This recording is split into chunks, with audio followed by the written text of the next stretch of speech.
नमस्कार दोस्तों, मैं हूं पुष्पेंद्र सैनी और आप देख रहे हैं वाइब्रेंट कैरियर एकेडमी का ऑनलाइन प्लेटफॉर्म, जिस पे हम लोग चला रहे हैं कंप्यूटर क्लासेस। और कंप्यूटर क्लासेस में हमारा नेक्स्ट जो टॉपिक है आज का वो रहेगा इनपुट डिवाइसेस। जिससे पहले वाली क्लासेस हमने हेल्ड की थी, जिसमें हार्डवेयर के बारे में हमने देखा था और कंप्यूटर हिस्ट्री के बारे में हमने देखा था।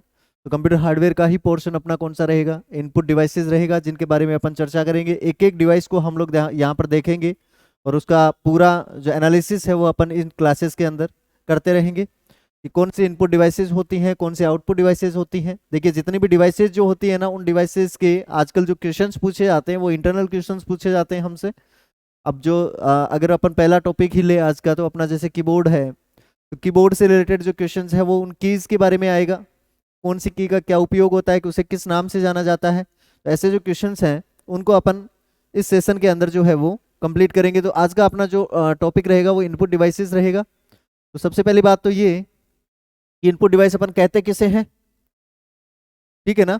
इनपुट डिवाइस अपन किसे कहेंगे, तो देखिए सबसे पहले जब अपन ने जो कंप्यूटर की डेफिनेशन है वो जब हमने पढ़ी थी, उस टाइम पर हमने देखा था कि जो इनपुट है वो इनपुट अपन किसे कहते हैं, इनपुट किसे कहा जाता है। तो हमने देखा कि ये जो अपना कंप्यूटर है, यानी कि जिसको अपन नॉर्मल लैंग्वेज के अंदर क्या कहते हैं, अपन सीपीयू जिसको कहते हैं, ये क्या होता है, अपना एक्चुअल कंप्यूटर होता है, ठीक है ना। इसके चारों तरफ का एरिया जो है इसको अपन कहते हैं पेरिफेरल एरिया। अब इसके अंदर क्या होती है, अपनी डिवाइसेस जुड़ी हुई रहती हैं।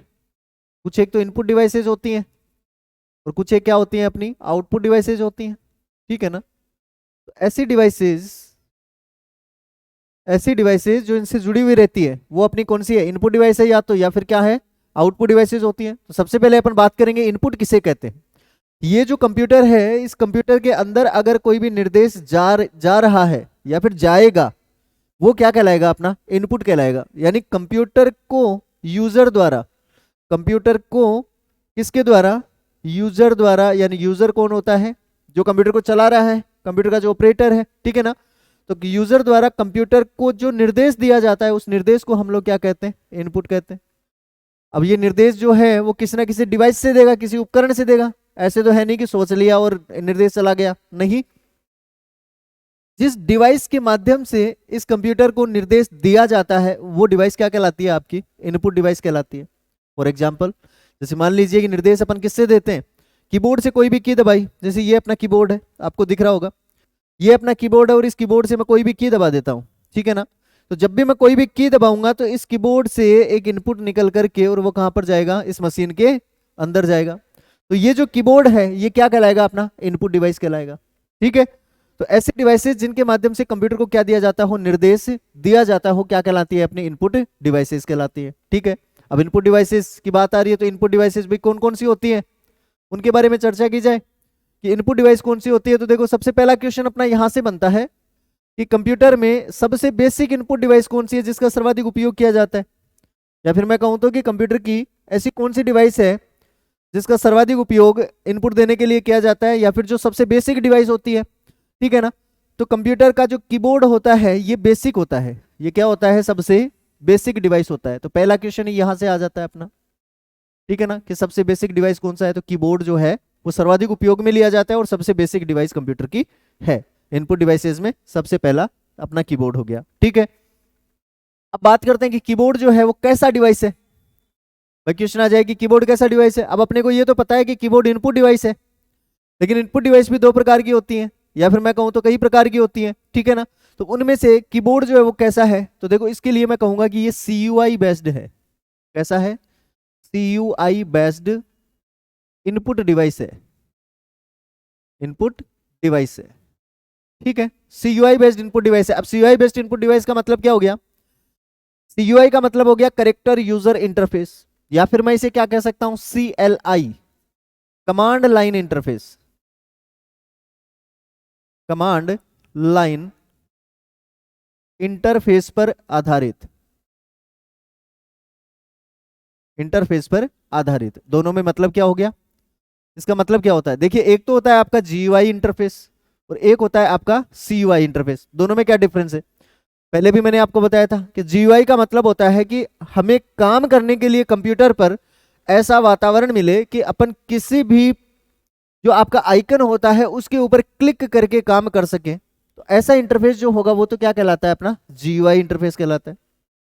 और ऐसा इंटरफेस जिसके अंदर आपको कोई भी ग्राफिक दिखाई ना दे रहा हो, आपको कोई भी काम अगर करना है तो वो किसके माध्यम से करेंगे, आप कमांड देके करेंगे। किसके द्वारा करेंगे काम, कमांड देकर के अगर आप काम करेंगे तो वो जो इंटरफेस होता है वो क्या कहलाता है, आपका CUI बेस्ड इंटरफेस, या फिर अपन क्या कह सकते हैं, CLI बेस्ड इंटरफेस कह सकते हैं। ठीक है, इन तीनों की फुल फॉर्म हमसे पूछी जाती है, कई बार पूछी गई है कि CUI का पूरा नाम क्या होता है, तो character user interface, character user interface. ठीक है, इसी तरीके से अगर हमसे पूछा जाए कि GUI का पूरा नाम क्या होता है, तो GUI का पूरा नाम हो गया graphical user interface, graphical user interface. ठीक है, तो इन तीनों का नाम अपने को ध्यान में रखना है कि GUI का पूरा नाम ग्राफिकल यूजर इंटरफेस होता है, CUI का नाम कैरेक्टर यूजर इंटरफेस होता है, और CLI का नाम कमांड लाइन इंटरफेस होता है। ठीक है ना। अब कीबोर्ड जो है वो किसी ग्राफिक के ऊपर क्लिक करने के लिए तो काम में लिया नहीं जाएगा। किस लिए काम में लिया जाता है, टाइपिंग करने के लिए, या फिर मैं कहूं तो कोड लिखने के लिए, या फिर मैं कहूं तो कमांड लिखने के लिए काम में आता है। इसलिए हमने कंप्यूटर इसको कीबोर्ड को क्या कह दिया है कि ये CUI बेस्ड इंटरफेस पर आधारित इनपुट डिवाइस है। किसके ऊपर आधारित है, CUI के ऊपर आधारित इनपुट डिवाइस है। क्लियर। तो जो कीबोर्ड है वो कैसा डिवाइस है, CUI बेस्ड इनपुट डिवाइस है। क्लियर। इसके बाद में बात करते हैं कि जो आपका कीबोर्ड है वो कीबोर्ड किसने बनाया और कब बनाया। ठीक है, तो देखिए 1882 के अंदर, 1882 में क्रिस्टोफर लेथम सोलिस के द्वारा कीबोर्ड को बनाया गया। कीबोर्ड को क्या किया गया, बनाया गया, यानी इन्वेंट किया गया। ठीक है, अब बात करते हैं इसकी कि जो वर्तमान में हम लोग कीबोर्ड उपयोग में लेते हैं उस कीबोर्ड को क्या कहा जाता है। यानी कि मैं कहूं तो कि जिस स्टैंडर्ड कीबोर्ड का, नेक्स्ट क्वेश्चन अपना क्या है कि जो स्टैंडर्ड कीबोर्ड हम लोग यूज में लेते हैं, स्टैंडर्ड कीबोर्ड हम लोग यूज लेते हैं, उस कीबोर्ड को किस नाम से जाना जाता है, उस कीबोर्ड को किस नाम से जाना जाता है। तो देखो इसको क्वेरिटी कीबोर्ड के नाम से जाना जाता है। किस नाम से जाना जाता है, क्वेरिटी कीबोर्ड के नाम से इसे जाना जाता है। क्लियर बात, कि जिस स्टैंडर्ड कीबोर्ड का उपयोग किया जाता है उसे किस नाम से जाना जाता है, क्वेरिटी कीबोर्ड के नाम से जाना जाता है। देखो क्वेरिटी यहां से नाम पड़ा है इसका, कि इसकी जो ऊपर वाली जो ये अल्फाबेटिक कीज होती है ना, ये QWERTY, ठीक है, यहां से इसको उठाया गया है और क्वेरिटी के नाम से इसको क्या रख दिया गया है, इसका नाम रख दिया गया है। भाई कीबोर्ड को अगर हम लोग देखें तो कीबोर्ड जो होता है ना, इसके अंदर अपन जो कीज देखते हैं वो इस तरीके से होती है, ASDFGHJKL, ठीक है ना, इस तरीके से होती हैं। कई बार दिमाग में आता होगा कि भाई ये ABCD डायरेक्ट लिख देते, ऐसा क्यों लिखा गया है। ठीक है, तो देखिए शुरू में जो अपने कीबोर्ड बने थे ना उनके अंदर ऐसे ही लिखा गया था, ABCD कंटिन्यू लिखा गया था।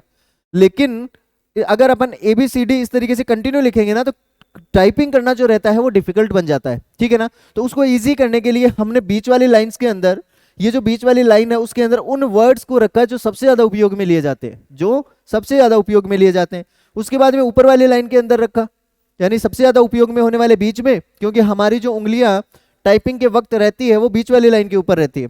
उसके बाद में उपयोग होने वाली ऊपर की तरफ, और सबसे कम उपयोग होने वाली नीचे की तरफ हमने यहाँ पर रखी है। ठीक है ना, तो याद रह जाएगा अपने को कि जिस स्टैंडर्ड कीबोर्ड का हम लोग उपयोग करते हैं उसे किस नाम से जाना जाता है, क्वेरिटी कीबोर्ड के नाम से इसे जाना जाता है। ठीक है, नेक्स्ट क्वेश्चन हमसे पूछा जाता है कि एक स्टैंडर्ड कीबोर्ड जो है उसके अंदर कीज की संख्या कितनी होती है, कीज की संख्या कितनी होती है। तो सबको पता है अपने को कि इनकी कीज की संख्या होती है 104। कितनी होती है, 104, यानी 104 कीज जो है वो स्टैंडर्ड कीबोर्ड के अंदर लगती हैं या फिर उपयोग में ली जाती हैं। ठीक है ना, तो एक स्टैंडर्ड कीबोर्ड में कीज की संख्या कितनी हो गई, 104 कीज हो गई। क्लियर। अब कीज जो है वो कीज कौन कौन सी होती है, यानी 104 की तो हमने देख ली कि 104 कीज होती है, लेकिन वो 104 कीज है वो कौन कौन सी है। तो देखो कीज ऑफ कीबोर्ड, सबसे पहले बात करते हैं अपन अल्फाबेटिकल कीज की, यानी ए से लेकर के जेड तक की जो कीज होती है ना उनको किस नाम से जाना जाता है, अल्फाबेटिकल कीज के नाम से जाना जाता है। किस नाम से जाना जाता है, अल्फाबेटिकल कीज के नाम से इन्हें जाना जाता है। सिंपल है, चलिए कोई बात नहीं, यहां तक अपन छोड़ देते हैं। नेक्स्ट अपन बात करें तो अपनी आती है न्यूमेरिकल कीज। तो सबसे पहली बात तो ये कि हमसे पूछा जाता है न्यूमेरिकल कीज की टोटल संख्या कितनी होती है, न्यूमेरिकल कीज की टोटल संख्या कितनी होती है। तो इसकी टोटल संख्या जो है वो 14 होती है। कितनी होती है भैया, 14 होती है। कौन कौन सी, बोले 0 से 9 तक तो 10 ही हुई, 0 से 9 तक कितनी हुई, 10। इसके बाद में अपनी आती है प्लस, माइनस, गुणा और भाग, इन चारों को भी किस में गिना जाता है? न्यूमेरिकल कीज के अंदर गिना जाता है। किसके अंदर गिना जाता है? न्यूमेरिकल कीज के अंदर गिना जाता है। टोटल कितनी हो गई? 14 हो गई। टोटल कितनी हो गई? 14 हो गई। नेक्स्ट क्वेश्चन न्यूमेरिकल की से अपना बनता है कि कीबोर्ड के ऊपर न्यूमेरिकल कीज का जो पैनल होता है वो कौन सी साइड में स्थित होता है? तो सबको पता है राइट साइड में स्थित होता है। कौन सी साइड में स्थित होता है? राइट साइड में। कीबोर्ड के राइट हिस्से में, या फिर मैं कहूं तो राइट साइड में क्या होता है? अपना न्यूमेरिकल कीपैड होता है। क्लियर है बात? इसके बाद में नेक्स्ट क्वेश्चन बनता है न्यूमेरिक कीपैड से कि अगर मान लीजिए कि न्यूमेरिकल कीपैड जो है वो बंद है, वो बंद किससे होगा? नम लॉक की से। ये जो कीपैड है ना, यहां पर आप लोग देख रहे हैं, ये जो यहां पर है, ये इस नम लॉक से ऑन और ऑफ होता है। किससे होता है? नम लॉक की से। नम लॉक की से ये क्या होता है? ऑन होता है, और या फिर क्या होता है? ये ऑफ होता है। मान लीजिए नम लॉक की ऑफ है, नम लॉक की अगर ऑफ होगी ना, तो यहां पर 0 से लेकर के 9 तक जो सिंबल्स है ना, अपन इनको नहीं लिख सकेंगे, इनको अपन नहीं लिख सकेंगे, ठीक है ना। तो मान लीजिए कि नम लॉक की ऑफ है, तो जो आपका नंबर पैड है वो कौन सी की तरह बिहेव करता है? अपना जो क्वेश्चन है वो क्या बनेगा कि अगर नम लॉक की ऑफ है तो हमारा जो नंबर पैड है वो कौन से कीज की तरह बिहेव करता है, ठीक है ना। तो हमारा आंसर होगा नेविगेशन की तरह। किसकी तरह? नेविगेशन कीज की तरह। अब देखो नेविगेशनल कीज की तरह किस तरीके से काम करेगा। यहां पर हम लोग 2 को देखते हैं, तो 2 के ऊपर हमें एक सिंबल दिखाई देता है इस तरीके से। अगर हम लोग देखते हैं 4 को, तो 4 के पास में इस तरीके से ये तीर का निशान रहता है। 6 को अगर देखते हैं तो यहाँ पर ये एक तीर का निशान रहता है, और अगर 8 को अपन देखते हैं तो ये वाला तीर का निशान रहता है। जब हम लोग इस न्यूमेरिकल कीपैड को ऑफ कर देते हैं ना, तो ये चारों जो की है ना, ये काम करने लग जाती है, ठीक है ना। तो अगर नम लोग ये जो आपका नंबर पैड है ये ऑफ हो, तो ये कौन सी की तरह बिहेव करता है? नेविगेशन की तरह बिहेव करता है। बात क्लियर है? ठीक है। तो ये अपनी कौन सी हो जाएंगी? न्यूमेरिकल कीज हो जाएंगी, जिनकी टोटल संख्या कितनी होगी? 14 होगी। 0 से लेकर के 9 प्लस माइनस गुणा और भाग को भी इसमें गिना जाएगा। क्लियर? इसके बाद में अपन बात करें तो और कौन सी कीज होती है भैया? तो देखो ऊपर ही ऊपर यहाँ पर दी हुई रहती है अपने को F1 से लेकर के F12 तक, F1 से लेकर के F12 तक, और इनको क्या कहा जाता है? फंक्शनल कीज के नाम से जाना जाता है। किस की के नाम से जाना जाता है? फंक्शनल की के नाम से इन्हें जाना जाता है। टोटल संख्या कितनी हो गई? तो 12 इनकी क्या होती है टोटल संख्या, F1 से लेकर के F12 तक, ठीक है ना। नेक्स्ट अगर बात की जाए कि इनका उपयोग किस लिए किया जाता है, अगर यूज पूछा जाए कि फंक्शनल कीज का यूज क्या होता है, तो हमें क्या कहना है कि डिफरेंट डिफरेंट प्रोग्राम्स में डिफरेंट डिफरेंट तरीके से इनका क्या किया जाता है? उपयोग किया जाता है। डिफरेंट डिफरेंट तरीके से क्या किया जाता है? उपयोग किया जाता है। क्लियर? ये तो इसका सटीक आंसर होगा फंक्शनल कीज का, कि फंक्शनल की का उपयोग क्या है। अगर मान लीजिए हमें डायरेक्ट पूछ लिया जाता है कि भैया F1 की का क्या उपयोग है, F2 की का क्या उपयोग है, F8 की का क्या उपयोग है, F4 का क्या उपयोग है, F5 का क्या उपयोग है, ठीक है ना। तो देखिए अगर डायरेक्ट पूछ लिया जाता है, इसका मतलब है कि जो आपका जो यहाँ पूछा गया है वो आपको पूछा जा रहा है ऑपरेटिंग सिस्टम से। डायरेक्ट क्वेश्चन कहाँ से पूछा जा रहा है? ऑपरेटिंग सिस्टम से। भाई डिफरेंट डिफरेंट प्रोग्राम का क्या मतलब हो गया, पहले तो इस बात को समझो। जैसे मान लीजिए कि अगर आप लोग F2 का उपयोग कर रहे हैं, आपने कंप्यूटर में किसी भी प्रोग्राम को नहीं खोल रखा है, और आपका कोई आइकन जो है वो सेलेक्ट है, ठीक है ना, आपको डेस्कटॉप दिखाई दे रहा है और वहां पर आपके छोटे छोटे आइकन्स दिखाई दे रहे हैं, उनमें से कोई एक आइकन है वो क्या है? सेलेक्ट है। उस कंडीशन में आप F2 दबाते हैं। इसका मतलब है कि यहां पर जो आपको इंटरफेस दिख रहा था वो ऑपरेटिंग सिस्टम का दिख रहा था। किसका दिख रहा था? ऑपरेटिंग सिस्टम का। आपने F2 दबाया तो क्या फंक्शन यूज होगा? रीनेम का। यानी कि जो आइकन सेलेक्ट था ना उसको रीनेम के लिए आपके सामने ऑप्शन अवेलेबल हो जाएगा, ठीक है। अगर मान लीजिए कि आप टेली के अंदर आपने टेली ओपन कर रखा है, सिस्टम में क्या ओपन कर रखा है? टेली ओपन कर रखा है, और उस सिचुएशन में आप F2 दबाते हैं तो क्या फंक्शन होगा? मैंने क्या कहा? डिफरेंट डिफरेंट प्रोग्राम में डिफरेंट डिफरेंट तरीके से होगा। तो अगर टेली में आप F2 दबाते हो तो डेट चेंज होगी। क्या होगी? डेट चेंज होगी। मान लीजिए आपने MS एक्सेल खोल रखा है, आपने क्या ओपन कर रखा है? MS एक्सेल ओपन कर रखा है। उस सिचुएशन में आप F2 दबाते हैं तो क्या होगा? जो सेल है वो एडिट फॉर्म में चली जाएगी। सेल किसको कहते हैं? जैसे देखो एक्सेल के अंदर इस तरीके से आपकी क्या बनी हुई रहती है? सेल बनी हुई रहती है, ठीक है। तो सेलेक्टेड सेल जो है ना वो एडिट फॉर्म में चली जाएगी। एडिट फॉर्म में जाने के लिए हम लोग किसका यूज करेंगे? F2 का यूज करेंगे। तो एक ही की थी ना F2, लेकिन ये 3 प्रोग्राम में 3 तरीके से उपयोग में आ रही है। अब बात को सुनो कि अगर हमसे इसको डायरेक्ट पूछा जाता है, अगर हमसे क्या पूछा जाता है, इसको डायरेक्ट पूछा जाता है कि F1 की का उपयोग क्या है। इसका मतलब है कि विंडोज से अपने को क्वेश्चन पूछा गया है और F1 की का उपयोग किस लिए किया जाता है, हेल्प के लिए किया जाता है। हेल्प का मतलब क्या हो गया, आपको अगर विंडोज, जैसे मान लीजिए आपके कंप्यूटर में विंडोज एक्सपी इंस्टॉल्ड है और आप F1 की दबाते हैं, तो आप विंडोज एक्सपी से रिलेटेड अगर कोई भी जो हेल्प लेना चाहते हैं वो क्या कर सकते हैं, यहां से हेल्प ले सकते हैं, ठीक है ना।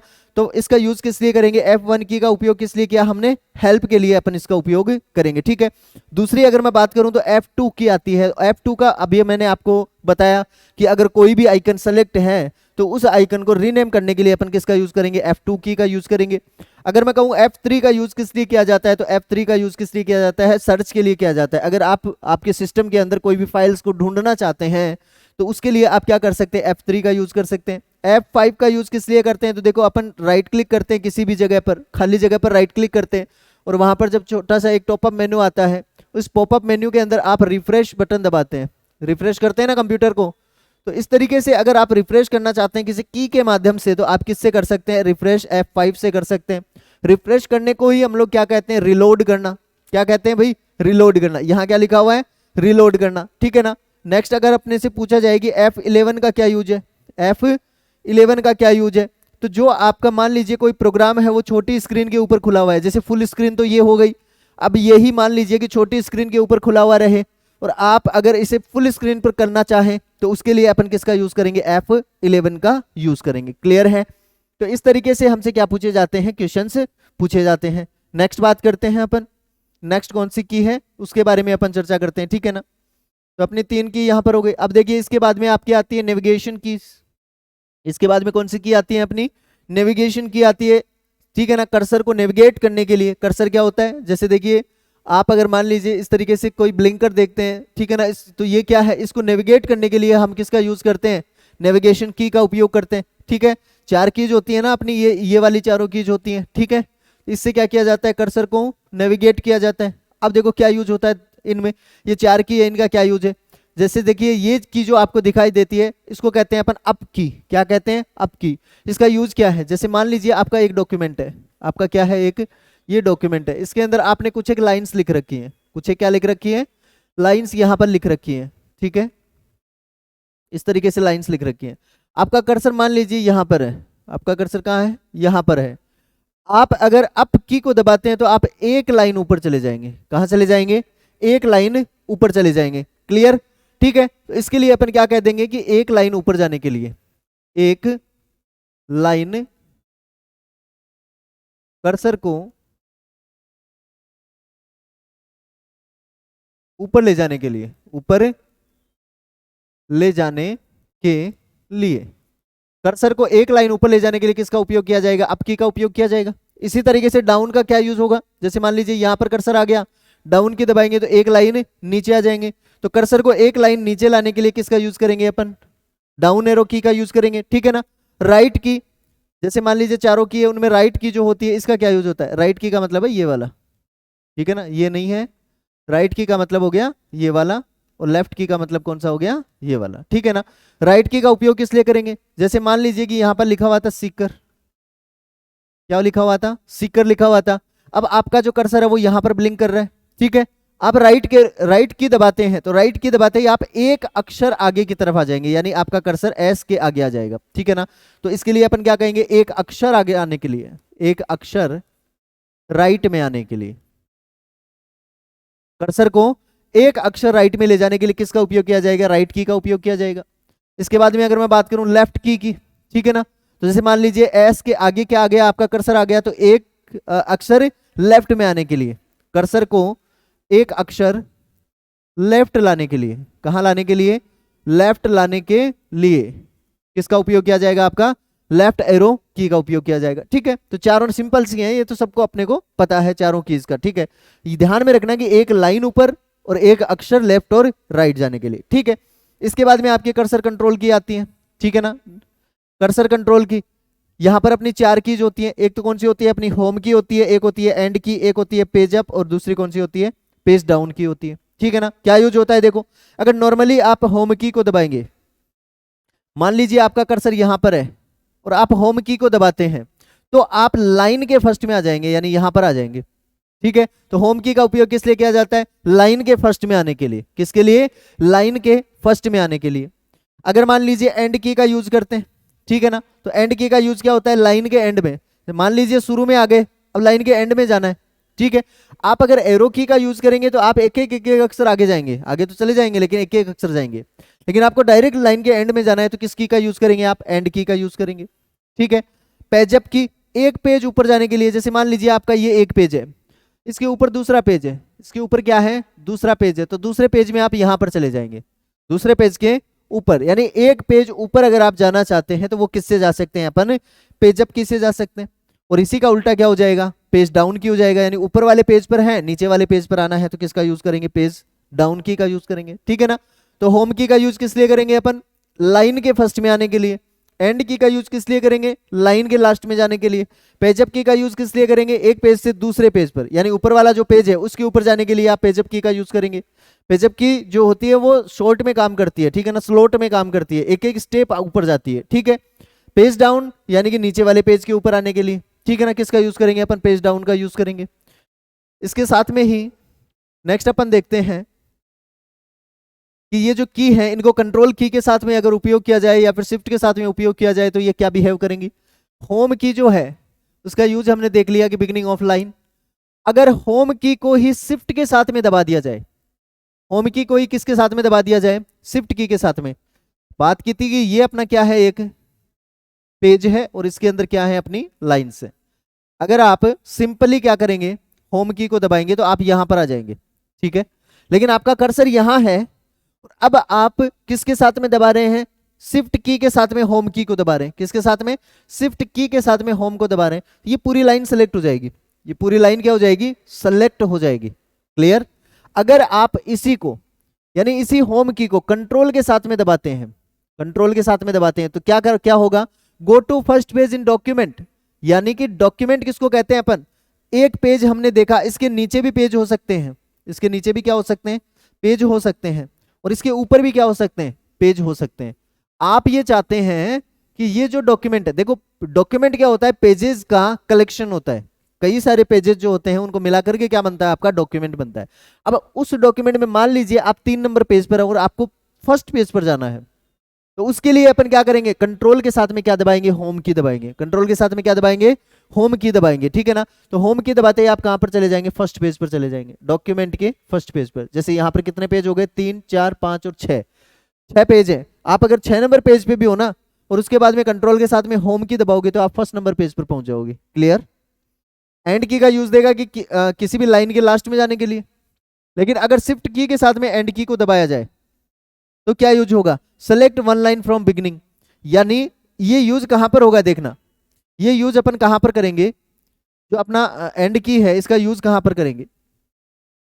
आप लाइन के फर्स्ट में हैं, देखो होम की का यूज कहां से हो रहा था? लाइन के लास्ट में थे।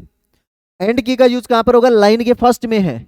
अब पूरी लाइन को सिलेक्ट करना है, अब पूरी लाइन को क्या करना है? सेलेक्ट करना है। तो वो किस तरीके से सेलेक्ट होगा? शिफ्ट के साथ में एंड की, शिफ्ट के साथ में एंड की। लाइन के लास्ट में है और पूरी लाइन को सेलेक्ट करना है तो शिफ्ट के साथ में होम की, और लाइन के फर्स्ट में है और लाइन पूरी लाइन को सेलेक्ट करना है तो शिफ्ट के साथ में एंड की का उपयोग करेंगे। क्लियर?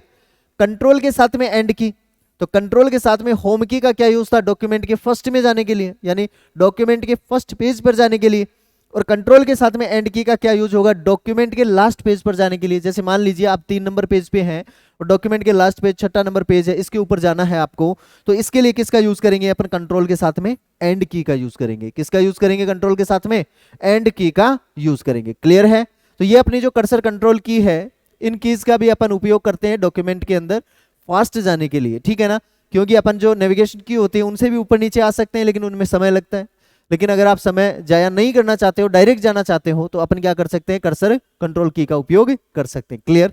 तो अपनी अल्फाबेटिकल कीज हो गई, न्यूमेरिकल कीज हो गई, फंक्शनल कीज हो गई, और फंक्शनल कीज के बाद में नेविगेशन की हो गई, या फिर मैं कहूं तो कर्सर कंट्रोल की यहां पर कंप्लीट हो गई। ठीक है ना, इसके बाद में अपन बात करते हैं नेक्स्ट की कौन सी है। ठीक है ना, नेक्स्ट अपन बात करते हैं कॉम्बिनेशनल कीज की। किसकी बात करते हैं? कॉम्बिनेशनल। अब देखो कॉम्बिनेशनल कीज का मतलब क्या हो गया? कॉम्बिनेशन की का मतलब है कि ऐसी कीज जिनको कॉम्बिनेशन के अंदर क्या किया जाता है? यूज में लिया जाता है। अगर उनको अकेली को आप यूज में लेंगे ना तो वो कोई भी काम में नहीं आएगी, कोई भी काम में नहीं आएगी। कॉम्बिनेशन के साथ में उनका क्या करना पड़ेगा? उपयोग करना पड़ेगा, ठीक है ना। आप सब लोग जानते हैं ये तीन प्रकार की कीज होती है जिनको अगर आप अकेली को यूज में करेंगे तो कोई भी प्रयोग नहीं होगा, कोई भी ऑपरेशन परफॉर्म नहीं होगा। इनको किसी अन्य की के साथ में क्या किया जाता है? उपयोग में लिया जाता है। जैसे अपना कंट्रोल की, एल्टर की और शिफ्ट की, ये तीनों की क्या है? आपकी कॉम्बिनेशनल कीज है, अकेली कभी भी काम में नहीं आएंगी, ठीक है ना। कब काम में आएंगी? किसी अन्य की के साथ में ये प्रोग्राम को परफॉर्म करती है। तो इनको क्या कह देंगे अपन? कॉम्बिनेशनल की कह देंगे, मॉडिफायर की कह देंगे, या फिर क्या कह सकते हैं? इनको एडजस्टमेंट की कह सकते हैं। क्लियर। नेक्स्ट अगर मैं बात करूं तो अपनी आती है टॉगल की। कौन सी की? टॉगल की। ऐसी कीज, कीबोर्ड की ऐसी कीज जिनको एक बार दबाने पर वो ऑन होती है और दूसरी बार दबाने पर वो क्या होती हैं? ऑफ होती हैं। कीबोर्ड की ऐसी कीज जिन्हें एक बार दबाने पर ऑन होंगी और जिन्हें दूसरी बार दबाने पर क्या होती हैं? ऑफ होती हैं। कहने का मतलब कि जो आपका कीबोर्ड होता है ना, इस कीबोर्ड के ऊपर तीन लाइट्स होती हैं। यहां पर अगर आप देखेंगे तो यहां क्या होती है? आपकी तीन लाइट्स होती हैं, ठीक है ना। ये तीनों लाइट्स जिन बटन्स के है ना, वो तीनों बटन्स क्या कहलाते हैं? आपके टॉगल की कहलाते हैं, ठीक है। तो कौन कौन सी की होती है ऐसी? जैसे मान लीजिए कैप्स लॉक की, दूसरी आपकी नम लॉक की जिसकी अपन ने बात की थी ऑन ऑफ करने के लिए, नंबर पैड को ऑन ऑफ कर रहे थे। तीसरी अपनी होती है स्क्रॉल लॉक की, ठीक है। तो नम लॉक, सबसे पहले अपन देखते हैं कैप्स लॉक की का क्या उपयोग होता है। अगर कैप्स लॉक की ऑन है, अगर कैप्स लॉक की क्या है? ऑन है, तो जितने भी अल्फाबेट हम लोग लिखेंगे, जितने भी अल्फाबेट हम लोग लिखते हैं वो किस में लिखे जाएंगे? अपर केस में लिखे जाएंगे। किस में लिखे जाएंगे? अपर केस में वो लिखे जाएंगे, यानी बड़े वाले एबीसीडी जो होती है उसके अंदर लिखे जाएंगे, कैपिटल लेटर के अंदर लिखे जाएंगे अगर कैप्स लॉक की ऑन है। अगर कैप्स लॉक की ऑफ है तो जितने भी अल्फाबेट है वो किस में लिखे जाएंगे भाई? लोअर केस में लिखे जाएंगे। कौन से केस में लिखे जाएंगे? लोअर केस के अंदर लिखे जाएंगे। बात क्लियर? यहां तक बात क्लियर है? अपने को सबको इसका यूज पता है। क्वेश्चन क्या पूछा जाता है कि अगर कैप्स लॉक की ऑन है और आपको किसी भी अक्षर को लोअर लेटर में लिखना है, यानी कि आपको किस में लिखना है? लोअर केस के अंदर लिखना है, तो आप कौन सी की का उपयोग करेंगे? ठीक है ना। कैप्स लॉक की को ऑफ नहीं करना है, कैप्स लॉक की ऑन है तो ऑन ही रहेगी वो, ठीक है ना। अब आपको क्या करना है? लोअर केस में लिखना है, तो कौन सी की का उपयोग करते हैं? तो शिफ्ट की के साथ में दबाएंगे। जैसे मान लीजिए ए अगर अपने को छोटे केस में लिखना है, लोअर केस में लिखना है, तो शिफ्ट के साथ में क्या दबाएंगे? ए दबाएंगे, ठीक है ना। शिफ्ट के साथ में क्या दबाएंगे? ए दबाएंगे, तो ये क्या लिखा जाएगा? छोटे केस के अंदर लिखा जाएगा। क्लियर? लोअर केस के अंदर लिखा जाएगा। दूसरा क्वेश्चन पूछा जाता है कि अगर कैप्स लॉक की ऑफ है और आपको क्या करना है? किसी भी अक्षर को अपर केस में लिखना है, तो कौन सी की के साथ में लिखेंगे? तो वो भी शिफ्ट के साथ में लिखेंगे। किसके साथ में लिखेंगे? शिफ्ट के साथ में। शिफ्ट के साथ में ए दबाया तो अपर केस के अंदर क्या लिखा जाएगा? ए लिखा जाएगा। क्लियर? ठीक है।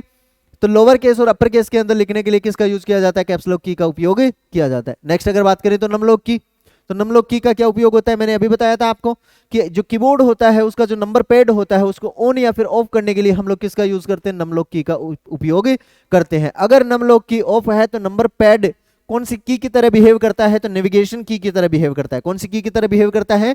नेविगेशन की तरह बिहेव करता है, जिसको अपन क्या कह सकते हैं? एरो की भी कह सकते हैं। कौन सी की कह सकते हैं? एरो की भी कह सकते हैं। नेक्स्ट अपनी आती है स्क्रॉल लॉक की। तो स्क्रॉल का मतलब क्या होता है? जैसे मान लीजिए आपका पेज है, इस तरीके से आपका पेज है, तो इसको ऊपर नीचे यानी कि टॉप और बॉटम में अपन क्या करते हैं? इसको स्क्रॉलिंग करते हैं ना भाई। जो माउस होता है ना उसकी जो आपकी स्क्रॉल व्हील होती है उसको आप ऊपर नीचे करते हो तो टॉप और डाउन में जाते हो, ठीक है। ये क्या कहलाती है? आपकी स्क्रॉलिंग कहलाती है। क्या कहलाती है? आपकी स्क्रॉलिंग। पेज को ऊपर नीचे करना क्या कहलाता है? स्क्रॉलिंग कहलाता है, ठीक है। तो आप इस स्क्रॉलिंग को रोकना चाहते हैं, स्टॉप करना चाहते हैं। क्या करना चाहते हैं? स्टॉप करना चाहते हैं। तो या फिर इसको क्या करना चाहते हैं? लागू करना चाहते हैं। तो आप अगर लागू करना चाहते हैं तो ऑन कर दीजिए स्क्रॉल लॉक को, और अगर लागू नहीं करना चाहते हैं तो इसको क्या कर दीजिए? ऑफ कर दीजिए, ठीक है ना।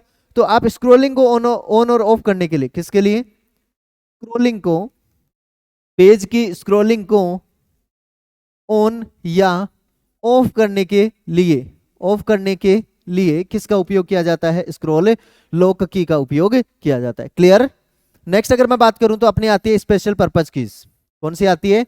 स्पेशल पर्पज, यानी कि अलग अलग उपयोग में ली जाने वाली, अलग अलग फंक्शन करने वाली जो कीज होती हैं वो कौन सी होती हैं? देखिए सबसे पहले अगर मैं बात करूं, सबसे पहले अगर बात करें तो सबसे पहले अपनी आती है डिलीट की। कौन सी की आती है? डिलीट की अपनी आती है। तो डिलीट की का क्या उपयोग है?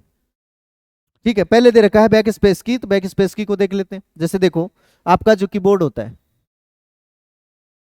ये जो अपना कीबोर्ड है, इसके अंदर यहाँ पर ये जो एक की दे रखी है, एंटर की के ऊपर जो की दे रखी है जिसके ऊपर बैक स्पेस लिखा हुआ रहता है, इस की के बारे में अपन बात कर रहे हैं कि इस की का उपयोग किस लिए किया जाता है। ठीक है, तो देखिए बैक स्पेस की का उपयोग किस लिए किया जाता है। जैसे मान लीजिए कि आपने यहाँ पर लिख रखा है टॉगल, यहाँ पर आपका कर्सर है, ठीक है। अब आप लेफ्ट साइड के एक एक अक्षर को हटाना चाहते हैं, लेफ्ट साइड के एक एक अक्षर को हटाना चाहते हैं, तो कौन सी की का उपयोग करेंगे, back space. Delete one by one character from the left side of cursor. Cursor आपका कहाँ है, टॉगल ई के आगे है। अब आप एक बार अगर बैक स्पेस को दबाएंगे तो ई हट जाएगा, डिलीट हो जाएगा। अगर आप दोबारा दबाएंगे तो एल, फिर से दबाएंगे तो जी, फिर जी हो जाएगा, फिर ओ हो जाएगा, फिर आपका टी हो जाएगा। तो एक एक अक्षर को कौन सी साइड से, लेफ्ट साइड से एक एक अक्षर को हटाने के लिए किसका उपयोग किया जाता है, बैक स्पेस की का उपयोग किया जाता है। ठीक है ना। इसके बाद में देखिए कंट्रोल के साथ में अगर आप बैक स्पेस दबाएंगे, कंट्रोल के साथ में अगर किसको दबाया जाता है, बैक स्पेस को दबाया जाता है, तो delete one word from left side of the cursor. आपने यहां आपका कर्सर है, कंट्रोल के साथ में आपने बैक स्पेस दबा दिया, तो पूरा टॉगल जो है, ये जो नाम है ना टॉगल, ये क्या है, एक वर्ड है, एक क्या है, पूरा वर्ड है भाई। ई तो एक क्या है, अक्षर है, ठीक है ना, एक अक्षर है, यानी कि मैं क्या कह सकता हूं कि ये तो एक अक्षर हो गया, करेक्टर हो गया। लेकिन अगर पूरे वर्ड को TOGGLE ये पूरा वर्ड है, इस पूरे वर्ड को आप हटाना चाहते हैं लेफ्ट साइड से, तो कंट्रोल के साथ में क्या दबाएंगे, आप बैक स्पेस दबाएंगे। क्लियर। इसी के साथ अपना आता है डिलीट की। तो डिलीट की का क्या उपयोग होता है, अब देखो बैक स्पेस की तो क्या कर रहा है, लेफ्ट साइड से एक एक को हटा रहा है, और जो डिलीट की होगा ना वो राइट साइड से एक एक को हटाएगा। राइट साइड से क्या करेगा, एक एक करेक्टर को हटाने का काम करेगा। Delete one by one character from the right side of the cursor, of the cursor. यानी यहां पर अगर कर्सर है और आप डिलीट की का उपयोग करते हैं तो वो के को हटाएगा, किसको हटाएगा, के को हटाएगा, यानी राइट साइड से क्या करेगा, इनको हटाते हुए चलेगा। अगर आप कंट्रोल के साथ में डिलीट की दबाते हैं तो क्या फंक्शन लागू होगा, delete word right side from the cursor, यानी कि इस पूरे वर्ड को आप अगर हटाना चाहते हैं तो किसका यूज करेंगे, अपन कंट्रोल के साथ में डिलीट का यूज करेंगे। ठीक है, ये बात तो रही टेक्स्ट पोजीशन की। किसकी बात रही, टेक्स्ट पोजीशन। अगर आपका कर्सर जो है वो किसी पेज में है और आप टेक्स्ट लिख रहे हो, उसकी बात रही। अगर डायरेक्ट क्वेश्चन पूछा जाता है कि डिलीट की का उपयोग किस लिए किया जाता है, डायरेक्ट क्वेश्चन पूछा जाता है कि डिलीट की का उपयोग किस लिए किया जाता है, तो हमें कहना है सेलेक्टेड आइकन को रिसाइकिल बिन में भेजने के लिए। किसके लिए, सेलेक्टेड आइकन को रिसाइकिल बिन में, रिसाइकिल बिन में भेजने के लिए किसका उपयोग किया जाएगा, डिलीट की का उपयोग किया जाएगा। सेलेक्टेड आइकन, ठीक है, जैसे मान लीजिए डेस्कटॉप के ऊपर कोई फाइल पड़ी है, वो सेलेक्ट है, और आप डिलीट की का उपयोग करते हैं तो वो डिलीट होकर के कहां चली जाती है, रिसाइकिल बिन में चली जाती है। तो किसी भी सेलेक्टेड आइकन को कहां भेजने के लिए, किसी भी फाइल को कहां भेजने के लिए, रिसाइकिल बिन में भेजने के लिए डिलीट की का उपयोग किया जाता है। आपसे पूछा जाए कि किसी भी फाइल को बिना रिसाइकिल बिन में भेजे परमानेंट डिलीट करने के लिए कौन सी की का उपयोग किया जाता है, तो कंट्रोल के साथ में डी। किसका उपयोग किया जाता है, कंट्रोल के साथ में डी, यानी कंट्रोल के साथ में डिलीट की का उपयोग किया जाता है। किसी भी फाइल को, यानी जो फाइल सेलेक्टेड है उसको आपको रिसाइकिल बिन में नहीं भेजना है, आपको परमानेंट डिलीट कर देना है। तो परमानेंट डिलीट के लिए अपन किसका यूज करते हैं, कंट्रोल के साथ में डिलीट की। क्या लिख दे रहा हूं मैं यहां पर, परमानेंट डिलीट। परमानेंट डिलीट के लिए किसका उपयोग किया जाएगा, कंट्रोल के साथ में डिलीट की का उपयोग किया जाएगा। ठीक है, नेक्स्ट देखते हैं।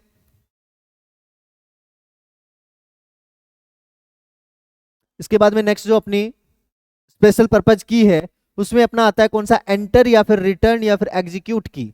ठीक है ना, एंटर की तो सब लोग जानते होंगे, एंटर दबाते हैं। सिंबल कौन सा होता है एंटर की का, ये वाला जो सिंबल है इसको क्या कहा जाता है, एंटर की सिंबल कहा जाता है। क्या कहा जाता है, एंटर की सिंबल इसको कहा जाता है। यूज क्या होता है भाई इसका, रन कमांड या फिर नेक्स्ट प्रोग्राम पर जाने के लिए।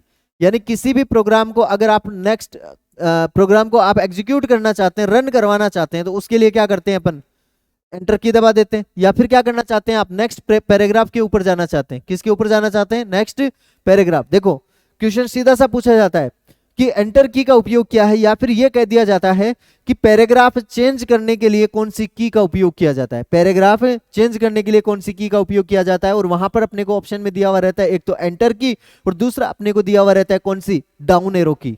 तो डाउन एरो की से लाइन चेंज होगा, पैराग्राफ चेंज नहीं होगा।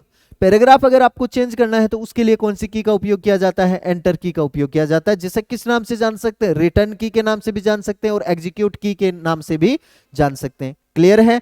तो एंटर की का उपयोग पैराग्राफ चेंज करने या फिर किसी भी कमांड को रन करवाने के लिए किया जाता है। क्लियर?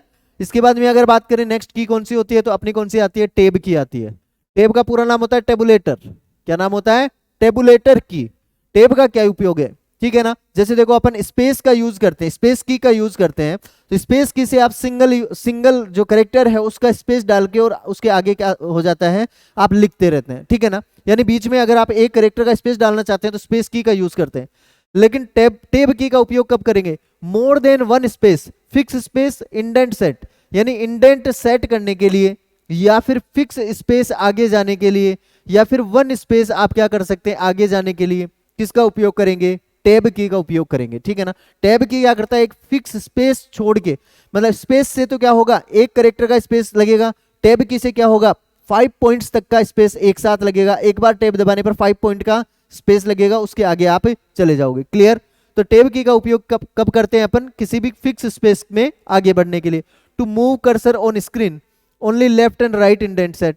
ठीक है ना, अब देखो इंडेंट का मतलब क्या होता है? इंडेंट का मतलब हो गया कि जैसे मान लीजिए आपका ये पेज है, इस पेज में आप लिखना चाहते हैं, तो यहां पर बाय डिफॉल्ट अगर आप देखेंगे ना तो देखो ये यहां से शुरू होता है। ठीक है, आप ये चाहते हैं कि मैं यहां से नहीं लिखूंगा, मुझे लिखना है यहां से, तो ये होता है अपना लेफ्ट इंडेंट। क्या कहा जाता है इसको? लेफ्ट इंडेंट कहा जाता है। आप राइट इंडेंट सेट करेंगे कि भाई यहां तक ही लिखा जाना चाहिए, ये हो गया आपका राइट इंडेंट। तो इस इंडेंट को सेट करने के लिए भी हम लोग किसका यूज कर सकते हैं? टैब की का। उसके बाद में आप जब लिखेंगे ना तो पहली लाइन यहां से यहां तक लिखी जाएगी, दूसरी लाइन फिर यहीं से स्टार्ट होगी और यहां पर आकर के खत्म हो जाएगी, तीसरी यहां से। ठीक है ना, इस तरीके से आप क्या कर सकते हैं, किसी भी पेज का इंडेंट सेट कर सकते हैं। क्लियर? तो ये अपने इंडेंट होते हैं, दो प्रकार के इंडेंट होते हैं, एक तो लेफ्ट इंडेंट होता है और दूसरा कौन सा होता है? राइट इंडेंट होता है। ठीक है ना, तो इंडेंट सेट करने के लिए कौन सी की का यूज किया जाता है? टैब की का यूज किया जाता है। ठीक है ना, या फिर हमसे पूछा जाए कि इंडेंट सेट करने के लिए कौन सी बार का उपयोग किया जाता है, तो रूलर बार जो होती है, जैसे अपन एमएस वर्ड जब पढ़ेंगे उसके अंदर अपनी आएगी रूलर बार। रूलर बार का उपयोग भी हम लोग किस लिए करते हैं? इंडेंट सेट करने के लिए करते हैं, कंट्रोल के साथ में एम दबा करके, कंट्रोल के साथ में एम दबा करके हम लोग क्या करते हैं? इंडेंट सेट करते हैं। क्लियर? नेक्स्ट अगर बात की जाए तो स्पेस की, कौन सी की आती है? अपनी स्पेस की आती है। स्पेस की का क्या मतलब होता है? देखो स्पेस की से रिलेटेड पहला क्वेश्चन तो ये कि कीबोर्ड की सबसे लंबी की किसको कहा जाता है या फिर सबसे बड़ी की किसको कहा जाता है जिसके ऊपर नाम नहीं लिखा हुआ रहता है, तो वो अपनी कौन सी है? स्पेस की है। कीबोर्ड की सबसे लंबी या फिर सबसे बड़ी की कौन सी होती है जिसके ऊपर नाम नहीं लिखा हुआ रहता है? देखो लिखा हुआ भी रहता है, नहीं भी लिखा हुआ रहता है कईयों पर। ठीक है ना, लेकिन क्वेश्चन बनाने वाला कैसे भी क्वेश्चन बना दे। ठीक है, तो सबसे लंबी की कौन सी होती है? अपनी स्पेस की होती है। यूज क्या होता है? For space between two characters. ठीक है ना, दो कैरेक्टर्स के मध्य स्पेस देने के लिए, दो कैरेक्टर्स यानी दो अक्षरों के मध्य अगर आप स्पेस देना चाहते हैं तो उसके लिए किसका यूज करते हैं? अपन स्पेशल की का उपयोग करते हैं, स्पेस की का उपयोग करते हैं। इसके बाद में नेक्स्ट अपनी आती है स्कैप की। कौन सी की आती है? स्कैप की। कीबोर्ड के ऊपर टॉप मोस्ट लेफ्ट कॉर्नर के ऊपर अगर अपन देखेंगे तो वहां पर कौन सी की होती है? अपनी स्कैप की होती है। काम क्या होता है स्कैप की का? कोई भी प्रोग्राम अगर चल रहा है और उसे तुरंत आपको बंद करना है, यानी मैं कहूं तो कि चल रहे प्रोग्राम को तुरंत निष्क्रिय करने के लिए किसका उपयोग किया जाता है? स्कैप की का उपयोग किया जाता है। Not fix use for this की, इसका यूज जो है वो फिक्स नहीं है, अलग अलग सॉफ्टवेयर्स में इसका अलग जो यूज है वो अलग अलग तरीके से कर सकते हैं। कैसे? जैसे देखो एक्सेल के अंदर cancel cell entry from a activate cell, यानी कोई भी सेल जो है, सेल अभी मैंने आपको बताया कि इस तरीके से क्या होती है, इसके अंदर सेल होती है। ठीक है ना, इस सेल में से अगर आपको ये मान लीजिए इसके ऊपर ऐसे थोड़ा डार्क डार्क अगर आपको दिखता है, इसको कहा जाता है एक्टिव सेल। अगर सेल के ऊपर आपको बॉर्डर दिखाई देता है ना जो ऐसे इंडिकेट करता हो कि ये सेल जो है इसके अंदर लिखा जाएगा, इसके अंदर लिखा जाएगा, ठीक है ना, उसको क्या कहा जाता है? एक्टिव सेल कहा जाता है। इस एक्टिव सेल के अंदर अगर आपने कोई भी डेटा एंट्री की है उसको कैंसिल आप करना चाहते हैं, क्या करना चाहते हैं? कैंसिल करना चाहते हैं कि नहीं लिखना है, स्केप की दबा दीजिए, पूरा कंटेंट क्या हो जाएगा? वहां से गायब हो जाएगा। पावर पॉइंट के अंदर इसका क्या यूज होता है? Slide show. पावर पॉइंट के अंदर स्लाइड शो चलता रहता है। जैसे देखिए अब हमने क्या चला रखी है? स्लाइड चला रखी है। क्या चला रखी है? स्लाइड चला रखी है। इस स्लाइड को अगर आप कैंसिल करना चाहते हो कि मुझे नहीं चलानी है स्लाइड, ठीक है ना, तो आप किसका यूज कर सकते हैं? स्केप की का। जैसे आप स्केप की का यूज करेंगे तो पावर पॉइंट की स्लाइड देखो इस तरीके से आ जाएगी। ये अपनी जो है स्लाइड है, ठीक है ना। अब इसको जैसे ही अपन स्टॉप करते हैं, जैसे ही अपन क्या करते हैं इसको स्टॉप करते हैं, ठीक है ना, तो ये सिमट करके एक छोटे पैनल के ऊपर यहाँ पर आ जाएगी, ठीक है। तो ये क्या हो जाएगी अपनी यानी कि पावर पॉइंट के अंदर किसी भी स्लाइड जो है, स्लाइड का शो है, उसको स्टॉप करने के लिए ये स्टॉप जो होता है ये यहाँ से होता है। जैसे देखिए एंड शो अगर मैं करूंगा तो ये एंड शो हो गया, ठीक है ना। अगर ये कंप्यूटर के अंदर अपन चलाए होते या फिर इससे कीबोर्ड जो है वो कनेक्टेड रहता तो इसको मैं क्या कर सकता था, स्केप की दबा सकता था। स्केप की दबाते देखिए ये क्या आ गया, यहाँ पर अपने को पावर पॉइंट दिखाई देने लग गया, यहाँ पर ये छोटा सा एक स्लाइड दिखाने लग गया, ठीक है ना। अब देखिए स्लाइड शो करने के लिए मैं क्या करूंगा कि इसके ऊपर डबल क्लिक कर दूंगा, ये स्लाइड शो यहाँ पर चालू हो गया, फुल स्क्रीन पे आ गया। क्लियर बात, ठीक है। तो इस तरीके से स्लाइड शो का यूज, स्लाइड शो को बंद करने के लिए किसका यूज करेंगे अपन, स्कैप की का यूज करते हैं, ठीक है। नेक्स्ट अगर बात करूं कि टेली के अंदर इसका क्या यूज होता है, तो गो बैक 1 by 1 स्टेप, यानी आप जिस भी, जैसे मान लीजिए आप कोई भी जनरल एंट्री कर रहे हैं तो जनरल एंट्री करते करते आप अगर बैक आना चाहते हैं, जैसे देखिए टेली में क्या होता है, सबसे पहले कंपनी को ओपन किया जाता है, कंपनी ओपन होने के बाद में आप लेजर के अंदर जाते हैं, लेजर के अंदर आप एंट्री करते हैं। अब एंट्री जैसे ही आपने की और आप बैक आना चाहते हैं तो आप सबसे पहले एंट्री से बैक आएंगे तो एस्केप की दबाएंगे, बैक आ गए, बैक आते ही लेजर में आ जाएंगे, फिर एस्केप की दबाएंगे, फिर पीछे आ जाएंगे तो आप कौन से पैनल पर आ जाएंगे, कंपनी के जो फेस होता है उसके ऊपर आ जाएंगे, फिर से की दबाएंगे तो आप क्या हो जाएंगे, और पीछे आ जाएंगे, ठीक है ना। यानी कि जहां से कंपनी सेलेक्ट करते हैं उस पैटर्न के ऊपर आ जाएंगे, फिर से की दबाएंगे तो वो आपको कहेगा कि टेली बंद करनी है क्या अब, ठीक है ना। अगर आपको टेली बंद करनी है तो आप क्या कर सकते हैं, उसको यस और नो कर सकते हैं और टेली के बाहर आ सकते हैं। क्लियर। तो पीछे की साइड में यानी कि एक एक स्टेप आप पीछे अगर आना चाहते हैं तो स्कैप की का यूज करते हैं, किसमें, टेली में। क्लियर। इसके बाद में बात करते हैं इंसर्ट की का। कीबोर्ड के ऊपर आपकी कौन सी की होती है, इंसर्ट की होती है। अब देखो इंसर्ट का मतलब तो होता है जोड़ना, यानी किसी भी चीज को अगर अपन इंसर्ट करवाना चाहते हैं, जोड़ना चाहते हैं तो इंसर्ट की का यूज करेंगे। लेकिन देखो कीबोर्ड की जो इंसर्ट की है उसका उपयोग क्या होता है, इसका उपयोग होता है ओवरराइट करने के लिए। क्या करने के लिए, ओवरराइट या फिर ओवरस्ट्राइक मोड के लिए, ठीक है ना। अब देखो ये जो ओवर राइटिंग है इसका मतलब क्या है, जैसे मान लीजिए यहां पर ये जो स्ट्राइक लिखा हुआ है, आप इसके ऊपर यहां क्लिक कर दीजिए, ठीक है, एस के आगे आपने क्लिक कर दिया और आपने इंसर्ट की को दबाया, कोई भी फंक्शन नहीं दिखेगा आपको। लेकिन आप जब टाइप करेंगे, जैसे मान लीजिए ओवर स्ट्राइक की जगह मैं लिख रहा हूं ओवर राइट, WRITE मेरे को लिखना है, तो जैसे ही मैं W लिखूंगा ना तो एस यहां से हट जाएगा और यहां क्या लिखा जाएगा, W लिखा जाएगा। जैसे ही मैं R लिखूंगा तो ये T यहां से हट जाएगा और क्या लिखा जाएगा, R लिखा जाएगा। जैसे ही मैं I यहां पर लिखूंगा तो यहां पर R चला जाएगा और यहां पर क्या जाएगा, I, यानी ओवर स्ट्राइक होता जाएगा, यानी इसके ऊपर ओवर राइटिंग होती जाएगी। क्लियर। इसके लिए अपन किसका यूज करते हैं, इंसर्ट की का यूज करते हैं। क्लियर है, ठीक है। तो ये अपना किसका यूज हो गया, इंसर्ट की का यूज हो गया। अगर मैं नेक्स्ट बात करूं तो नेक्स्ट की आपकी कौन सी होती है, विंडोज की होती है। कौन सी की होती है, विंडोज की होती है, जिसको क्या कहा जा सकता है, कॉम्बिनेशन भी कहा जा सकता है, मॉडिफायर भी कहा जा सकता है और एडजस्टमेंट की भी कहा जा सकता है। तीन अपन ने देखी थी ना, कंट्रोल एल्ट और कौन सी देखी थी, शिफ्ट की, उनमें इनको गिना जा सकता है। लेकिन इसका उपयोग क्या है ये देखेंगे अपन। लॉन्च स्टार्ट बटन या फिर show program list. My computer, जब अपन कंप्यूटर पे डेस्कटॉप विंडो पे होते हैं तो यहां पर हम लोग देखते हैं कि स्टार्ट बटन होता है। कौन सा बटन होता है, स्टार्ट बटन यहां पर होता है। इस स्टार्ट बटन पे जब हम लोग क्लिक करते हैं तो इस तरीके से लिस्ट खुलती है, और वो लिस्ट किसकी खुलती है, जो प्रोग्राम कंप्यूटर के अंदर इंस्टॉल होते हैं उन प्रोग्राम की लिस्ट अपने को दिखाई जाती है। आप स्टार्ट बटन पे क्लिक ना करके और विंडोज की का अगर यूज करेंगे तो आपके जो यहाँ ये खुलने वाली लिस्ट है ना ये ओपन हो जाएगी, ठीक है। तो इसके लिए अपन क्या कह देते हैं कि लॉन्च करने के लिए, स्टार्ट बटन को लॉन्च करने के लिए किसका उपयोग किया जाता है, अपना विंडोज की का उपयोग किया जाता है, ठीक है। नेक्स्ट की आपकी आती है पॉज या फिर ब्रेक की। पॉज ब्रेक की, टू स्टॉप वीडियो, ठीक है। मान लीजिए कोई वीडियो चल रहा है उसको पॉज करना चाहते हैं, बीच में रोकना चाहते हैं तो पॉज की दबा सकते हैं। क्लियर। प्रिंट स्क्रीन की, अब ये देखना ये बहुत ही अच्छी की है, ठीक है ना।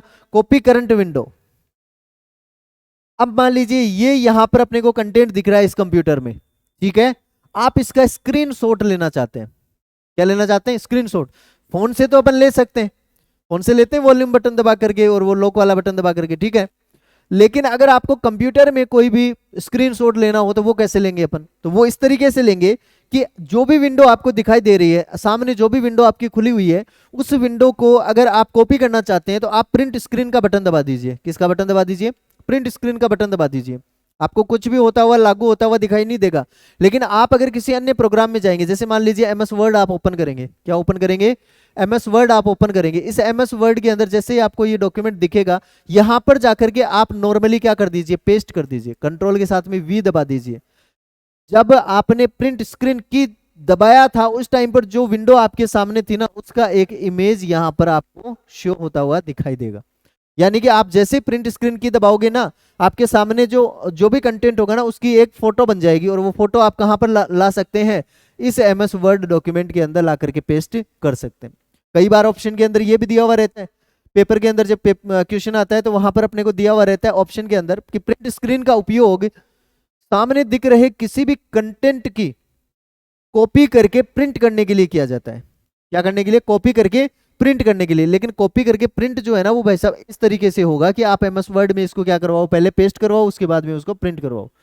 लेकिन अपने को ऑप्शन में कई बार दे दिया जाता है, तो उसको भी अपने को क्या करना पड़ेगा, राइट करना पड़ेगा कि कोई भी कंटेंट जो अपने को दिख रहा है उसको प्रिंटर द्वारा प्रिंट करने के लिए किसका उपयोग किया जाता है, प्रिंट स्क्रीन की का उपयोग किया जाता है। क्लियर? यूज क्या होता है? यूज मैंने बता दिया कि सामने जो भी दिख रहा है अपने को, उसको अपन क्या करेंगे, पहले क्या करेंगे, प्रिंट स्क्रीन से इसको कॉपी करेंगे, उसके बाद में MS वर्ड या फिर ऐसा ही कोई सॉफ्टवेयर लेकर के और उसके अंदर इसको पेस्ट करवाएंगे, तो अपने को ये इमेज यहाँ पर दिखाई देगी। क्लियर है? तो ये अपनी जो है कीबोर्ड की कीज है, काफी सारी कीज हैं जिनके बारे में आज अपन ने बात की। नेक्स्ट जो की है वो और भी बची हुई है, जिनका अपन आगे की क्लास के अंदर जो है वो जिक्र करेंगे कि कौन कौन सी अपनी जो कीज हैं जिनका उपयोग किस लिए किया जाता है। ठीक है, तो देखिए ये जो कीज है ना, यानी अपन जो पढ़ रहे हैं ये कीबोर्ड है, ठीक है ना। लेकिन कीबोर्ड से भी अगर एक क्वेश्चन अपने सामने डाल दिया जाए तो वो जो क्वेश्चन है वो इस तरीके से डाला जाएगा, यानी जो अपने से क्वेश्चन पूछा जाएगा वो क्वेश्चन जो है वो इतना डीप होगा।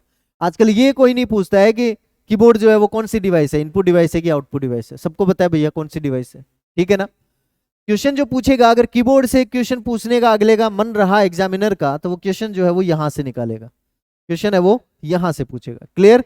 तो इस तरीके से अपने को एक एक जो पॉइंट है उसको नोट करते जाना है, नोट्स बनाते जाना। तो आज के लिए इतना काफी है, मिलते हैं नेक्स्ट क्लास के अंदर। तो आपको अगर क्लास अच्छी लगी है तो क्लास को लाइक जरूर करें और इसे शेयर करते रहें, ताकि जितने भी स्टूडेंट्स हैं जो घर बैठ करके तैयारी कर रहे हैं उन तक भी हमारा वीडियो पहुंचे और वो कंप्यूटर की अच्छे से तैयारी करें। क्लियर है? ठीक है, तो मिलते हैं अगली क्लास में, तब तक के लिए थैंक यू।